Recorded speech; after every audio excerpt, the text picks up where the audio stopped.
everyone, and welcome back. My name is Coach Molly, and this is Lifelong. If you didn't catch it last week, or earlier this week actually, I decided to completely change the name of the podcast, simply by switching the way that I stress different words in the podcast. So we're still the Lifelong Learning and Leadership podcast. We're just going to pronounce it as Lifelong, the Learning and Leadership podcast. Oh, I'm trying to put some humor into this strange situation we're finding ourselves in with the world the way that it is. I'm not going to say it's falling apart. I'm saying that there's definitely an air of change out there. So, talking about change, a lot of us are changing the way that we work.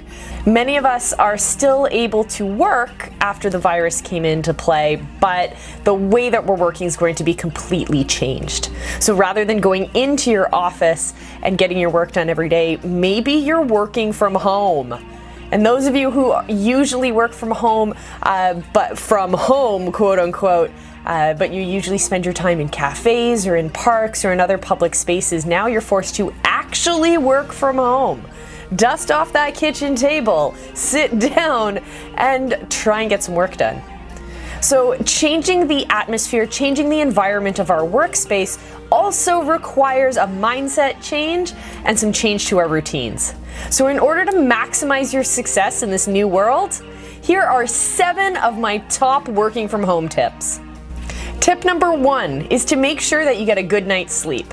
This way, when you wake up in the morning, you're well rested and you can focus throughout the day. There's nothing worse than having the temptation of curling up in your nice warm bed or cuddling up on the couch and just watching TV during that afternoon slump. We'll talk more about the afternoon slump in a couple more tips. The second tip is to come up with a daily schedule and daily routines. My number 1 biggest tip when it comes to this is to get dressed in the morning. Having that divide between your home clothes and your work clothes helps to set your mentality in the right framework so that you're ready to work. The other thing you can do throughout the day to build a routine of checking in with your virtual teams. I like to do this on Zoom calls or Skype calls or FaceTime calls, just so that everyone has that face-to-face connection that's a lot more similar to what we're used to working in an office. My third tip is when you're just starting out or when there's been a new change in your working world, take time, have patience, and communicate to your team. You might be experiencing certain challenges that maybe other coworkers of yours or other team members of yours are also experiencing, so you can work together to come up with a solution. Or just by voicing the stress that you're experiencing and the challenges you're experiencing, maybe there's someone else on your team who has a novel solution to that idea. I shouldn't have said novel.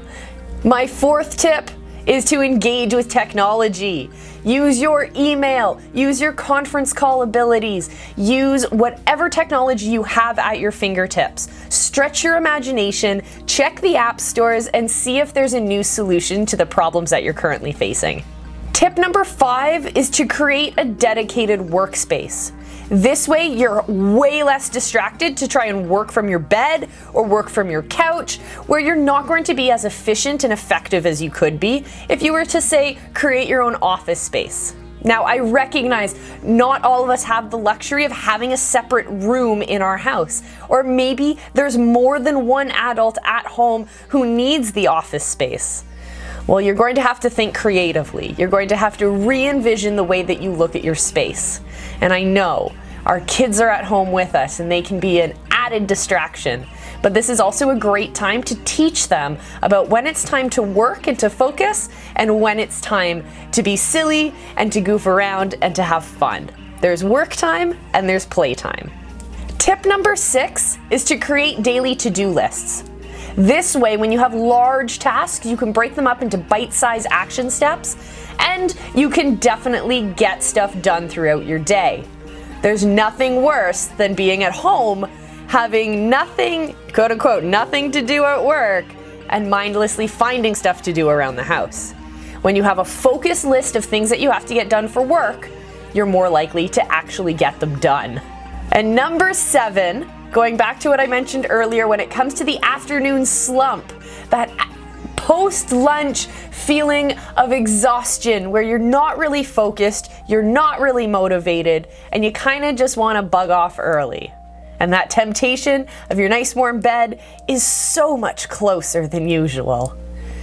My tip for this is to make sure that you've filled your fridge with healthy snacks. So if you are able to go out to the shops at this moment, go grab some fruit, some vegetables, some healthy cheeses, things that will perk up your energy and keep it sustained throughout the afternoon. That way, when it's quitting time, you can jump right on into that couch without any guilt.